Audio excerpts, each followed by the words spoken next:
The views and opinions expressed on Black Talk Radio News belong to the host and guests and do not necessarily represent the views of the Black Talk Radio Network or the Black Talk Media Project. Scotty Reid here with a Black Talk Radio News report and commentary.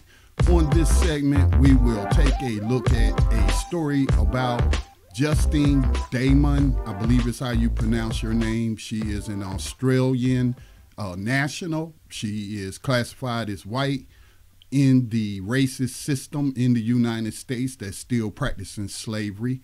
But I came across this article on Facebook and it just did not resonate with me. So before I get into this article, let me state a few things first. I don't care what other people think about my thoughts and my opinions or my views. I just simply don't. I do care in regards to when I'm having conversations with someone, when I'm in a dialogue with someone, and we are trying to find a solution to a problem, or we're just exchanging views. So I do care about what people think about my views, but in terms of me putting them out there in this sort of format in a podcast, I really don't care if people like what I say or write or what. I just really don't. So, there will always be critics.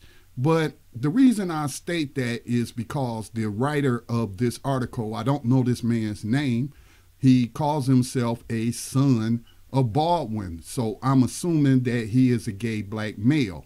I'm assuming that he's a gay black male because he is choosing to identify with a black intellectual who was gay. So that's neither here nor there. But this person starts out his article, which is titled, "I Don't Give a Fudge About Justine Damond." Now, he uses a more vulgar word than fudge, so I'll just leave that to your imagination. But this person, son of Baldwin, wrote this article. I found the article to be intellectually immature, coming from a person who identifies themselves as a black intellectual. This person could have been in their feelings and emotions when they wrote this article, or they could also just be writing it for clickbait. I don't know. Only the son of Baldwin could answer those questions. We don't have him here for him to answer those questions. So let's just go over a little bit about what he writes in here. He says, "I'm going to say this, and I mean down to my subatomic particles, what I say. And I actually don't care what anyone might think about it." So there is the reason I gave my disclaimer, that I really don't care whether a person agrees with my thoughts or my views at all, unless I'm dialoguing with that person either on the phone, face to face, what have you. Okay, yeah, I want them to care about what I'm saying, or care enough to at least listen. So he says, "I don't give a fudge about Justine Damond and what happened to her. I don't give a fudge because most white people don't give a fudge when police murdered 7-year-old Aiyana Stanley Jones as she lay on a couch sleeping. And most white people and some black people did was blame Aiyana's family." So at least he's acknowledging that in that situation, that's a case that I was involved in, how should I say this, intimately, helping to promote the march for Aiyana Stanley Jones. When that went down, I talked to a number of activists and helped promote their rally for justice for a little 7-year-old Aiyana Jones. But here's the thing. And I'm trying to learn to use my words better so that they are an accurate reflection of reality or what I am trying to express. So look, here's the problem with most white people. I'm sure he didn't talk to most white people back then to know what most white people thought.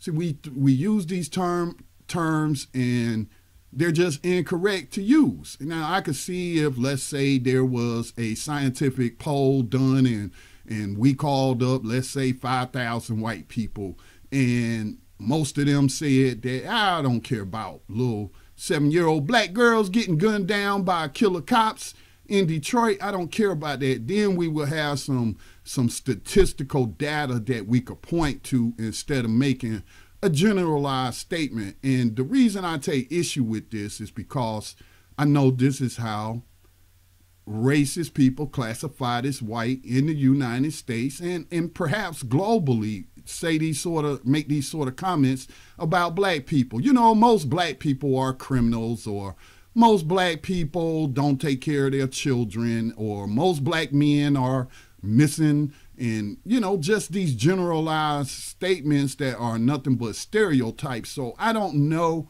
what most white people think, okay? I don't have that knowledge, so I might as well be honest about it. All right, so he goes on to say, I don't give a fudge because a black woman or a Native woman in an identical situation Justine was in wouldn't garner support or sympathy from most white people. No, what most white people would do is look for reasons that might justify why the police officer had to kill the black woman. Now, I can understand why people feel that way, because when we see news outlets like Fox News or CNN, and we have these race baiters like Alex Jones and his ilk, and then we have all of these people who love to troll you on Twitter or on Facebook. And, you know, still though, I cannot say that how many white people are estimated to be in the United States. I would probably say somewhere around 200 million. Let's just round it off to about 200 million. I don't know what 200 million white people feel about these issues, okay? Because I'm not polling them. I'm not a mind reader. I'm not the professor on X-Men, I forget his name, where I got Cerebrio, and I'm putting on this and I can read people's minds. So no, you know, I don't like making generalized statements about other people and other groups, because I don't like those generalized statements being made about the group that I belong to.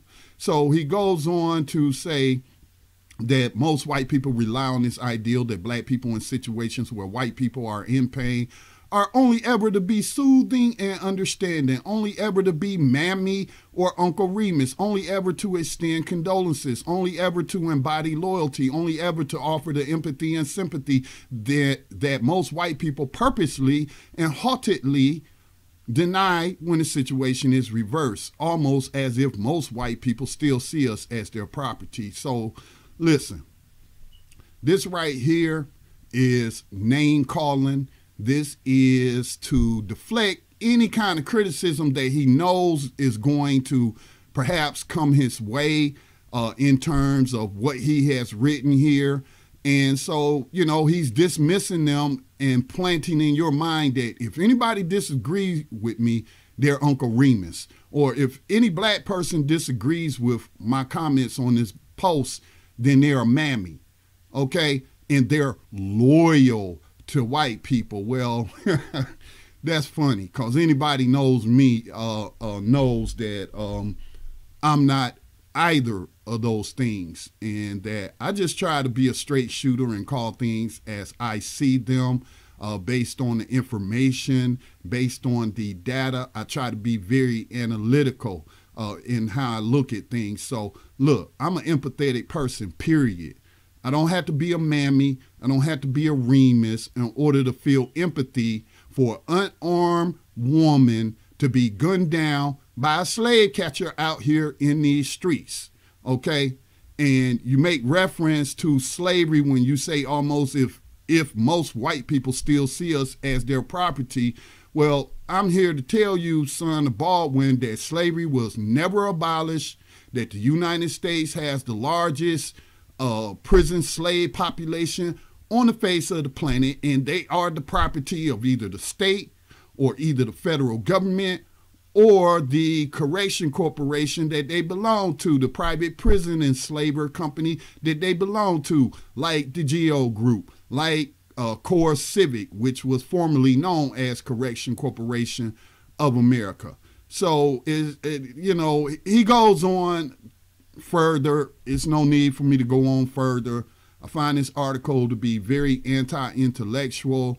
I find it to be very immature, sort of like a tit for tat type thing. And, I recently wrote a post about the counter-racist author Neely Fuller. And there's a lot of things that I disagree with Mr. Fuller on, that I just can't find the logic.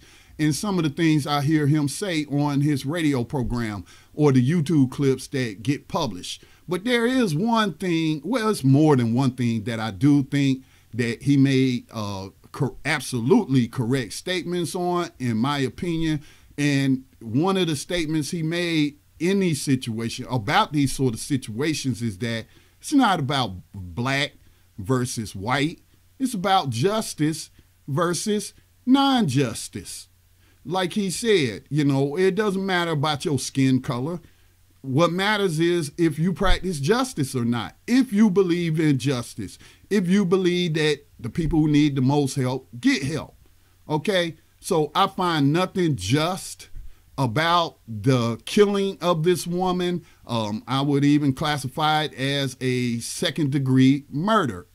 It's definitely a homicide, but in terms of charges, this slave catcher, again, his skin color doesn't matter to me that he's black. He's wearing a slave catcher's badge. He's wearing a slave catcher's uniform. Now, we can point out the racism among certain white people, like the All Lives Matter crowd. Have they jumped up with a fundraiser to get his cop $1 million after which I doubt is likely because of his skin color, that he's going to be found innocent of killing an unarmed white woman, but yet these black slave catchers choose to go into that field anyway, and we don't really hear a lot about them shooting down white people because they know they'll go to jail. They know they'll go to prison, most likely.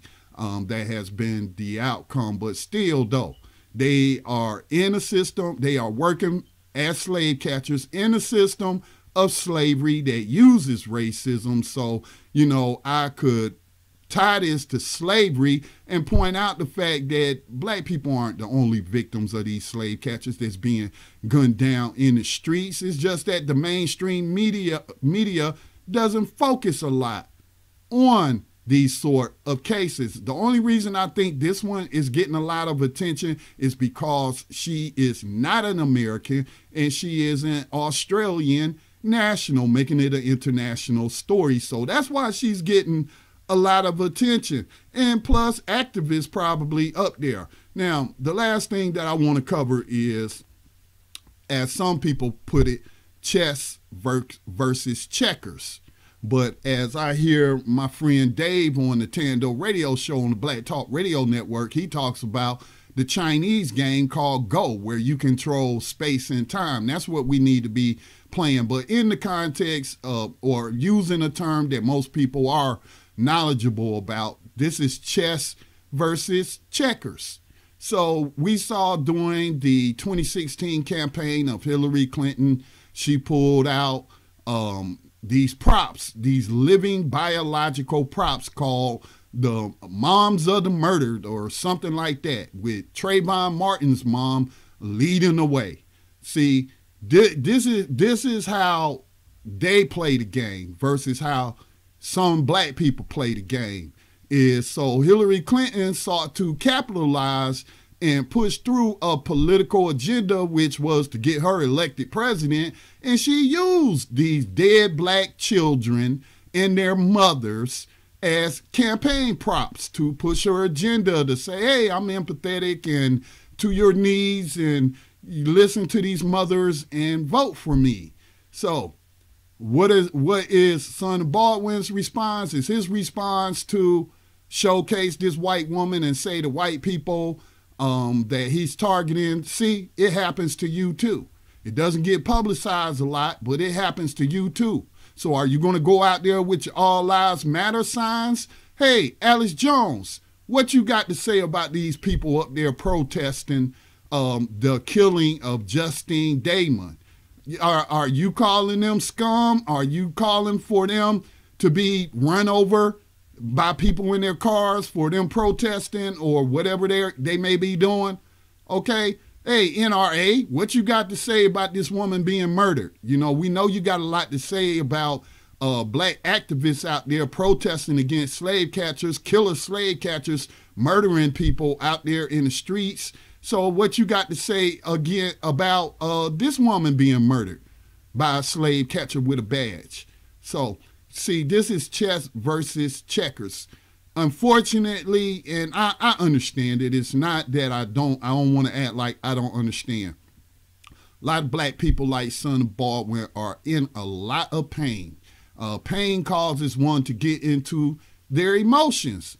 And certainly this system has inflicted and continues to inflict a tremendous amount of pain on people classified as black.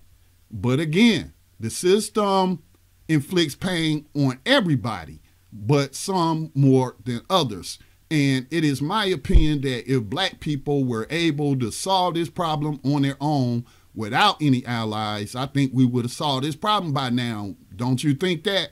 So apparently we need some allies. We need some people to use their white privilege, to use their whiteness to take on white supremacy, which is a function of the system of 21st century slavery and human trafficking as legalized by the 13th Amendment of the U.S. Constitution. All right. So, you know, I understand that this guy might be mad. He might be hurting. He could be just producing some clickbait. I don't know. But all I know is this article does not resonate with me. This article resonates on a much lower frequency than one I try to keep on or keep myself dialed into or tuned into. This very low frequency, even just based on the title. So do I understand his pain? Certainly I understand his pain. But we cannot allow our emotions to cloud our judgment. And so it's not about being Uncle Remus or Uncle Ruckus or being a mammy or any of the other names that black people like to call each other. It is like Mr. Fuller said, it's about justice versus non-justice. It's about whether or not I want to be a human being or I want to take on the characteristics of those who I say are inhuman. I don't need to stand up for myself or my people by stepping on this woman and saying I don't give a you know what.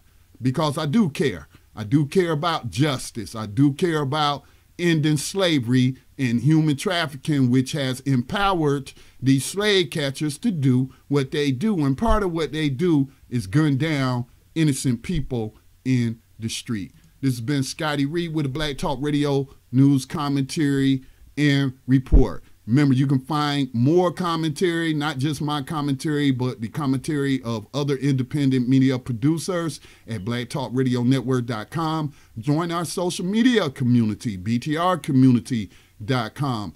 If you follow us, if you're on YouTube, please subscribe to the channel so you can get an alert whenever a new video is published. You can also subscribe to our page on Black Talk Radio Network, which is on Facebook, and follow us on Twitter at Black Talk Radio.